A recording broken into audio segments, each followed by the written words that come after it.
Hey guys, Robbie K coming at you with movie review number 1 of 3 this week. And we're starting off with a fun, what looks to be a comedy romance drama called Crazy Rich Asians, based on a cultural big book hit wonder. It's hoping that Hollywood can bring kind of the tastefulness of this comedy romance into something that's splendid to look at, a cute love story, and not step on any toes in terms of the cultural component. Hollywood has been able to accomplish this in the past, but we never know what is up to stake given the kind of new modern generation. So Robbie K is here to kind of give you the 411 into it in hopes of bringing you um, essentially another look into what's in on the silver screen. So apologies for the lateness. Apologies if I sound a little tired, but I'm going to do my best to give you the same old Robbie review.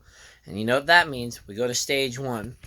Now, when it comes to the movie, overall, it's actually a very fun, kind of cliched romance movie. It's not quite as sappy slash preachy like a Nicholas Sparks movie, but at the same time, still, it has not quite skirted it to be unique enough. Um, it's very fun, filled with plenty of kind of custom pokes and tasteful jokes that has a blend of comedy and romance into it. So, they did a nice job of balancing that. I have to say that the coolest thing about these is, in addition to starting with the setting, whether it be the fancy, amazing clothes that the wardrobe, costume, and makeup department came up with, or perhaps just the beautiful settings of rich life culture and the sensational Singapore has to offer is amazing and will feel like you're being pulled into a party that's very difficult to kind of move away from. The movie by far is probably going to be a big, big, big um, kind of splendid role that's just a fun adventure as fireworks and all sorts of luxury items come into full-time play. And the characters are for the most part good. Of course, the two leads played by Constance Wu being one of them are fantastic. A blend of cute and cuddly with sex appeal, meeting just a fantastic love story to spring off and grab everybody together. But then the secondary characters come into play, whether they be the antagonist of his mom to just some of the other family members that bring subplots.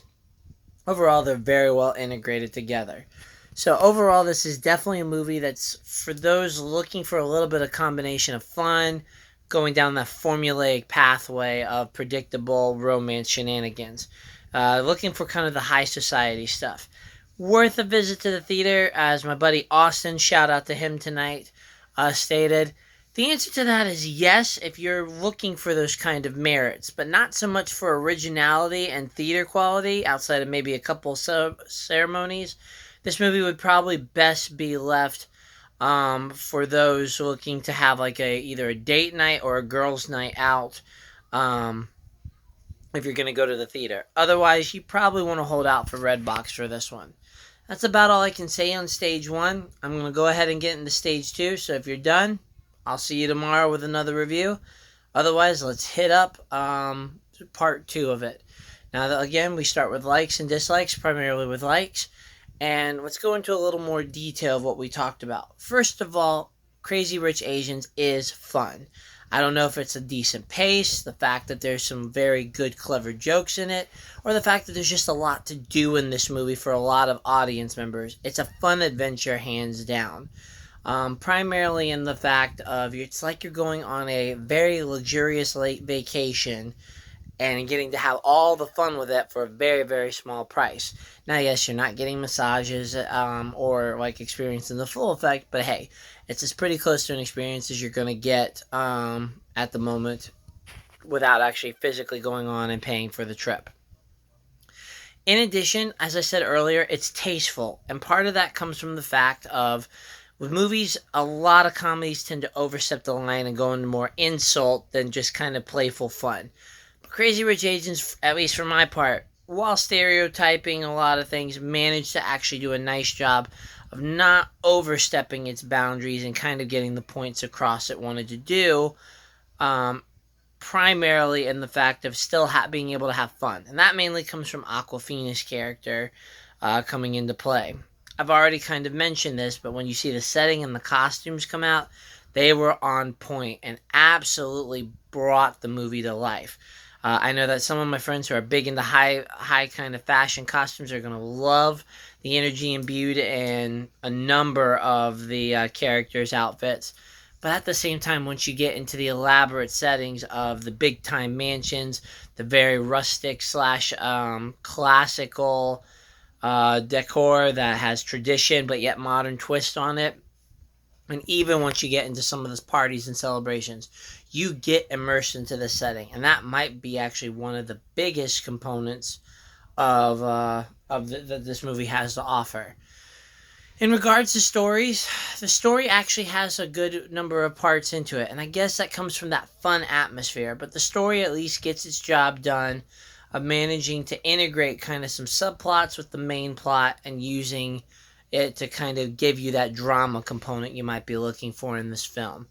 Again, um, they really get the high level moral conscious that's going to have like women in the audience going yes, or of course having people go oh at kind of the cute story moment. So I got to give it props for that without again going into the stretches of boring rehashes that we have seen in kind of this particular genre. Now, if you're still looking for some strengths, the music is actually fun. Primarily covers of popular songs. Part of the fun of this movie is the fact of trying to guess what song they're covering as you hear the kind of Chinese language come out in full bloom with kind of their twist on our song. So bravo to that for adding that little piece to the mix. While adding a few other more emotional tracks to really, really bring out the full feelings of the scene. And then, of course, you've got kind of the last part, which are the characters themselves. I already mentioned that the two leads are ecstatic, fantastic romance, but still having their own issues to kind of spring off and be individual characters. Secondary characters that come in of the cousin and the mother are again serving their purpose and have these subplots that very well integrate, and I guess that goes towards the story component of how well they're involved. And tertiary characters like Aquafina and the other cousin with the gay sass, they rocked it for the utilization of it. And I guess I'll give them props for not overutilizing Aquafina's character quirks, because with that balance, you got to keep her comedy very well mixed, as well as just had a fun time keeping them sort of making their appearances to intervene when they needed to without crossing the line too much. So, aces to that.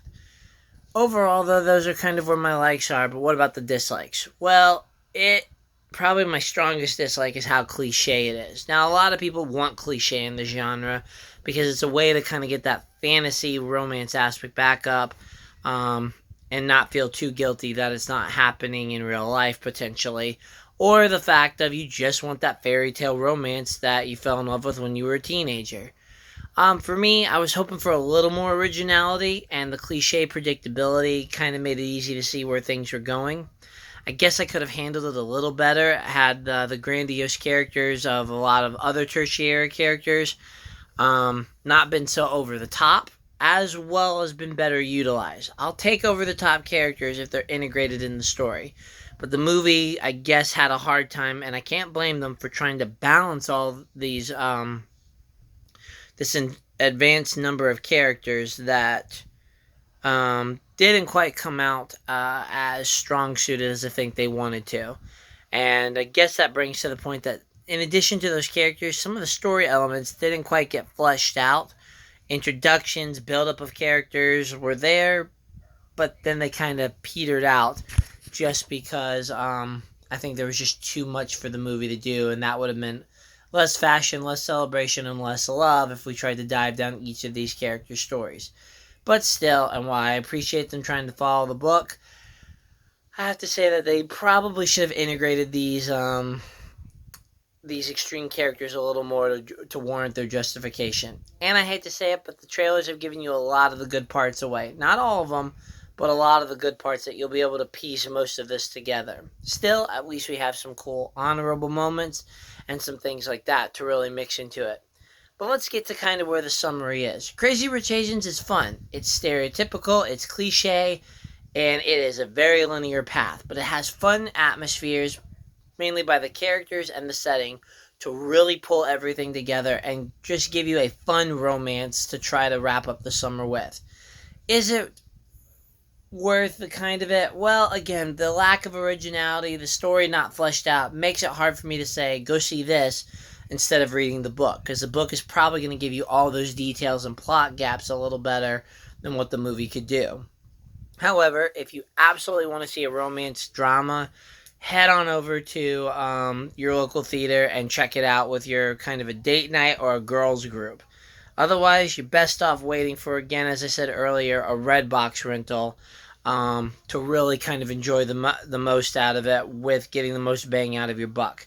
Anyways, guys, that's all I've got for this movie. I did enjoy it. I did have fun with it, but it is, of course, probably not the strongest one to come out this month so far. So I'll keep you posted on what happens over the next couple of days with my other two movies. And until then, please like, subscribe, spread, do whatever you guys need to kind of spread this so I can make it better for you. Until then, guys, signing off.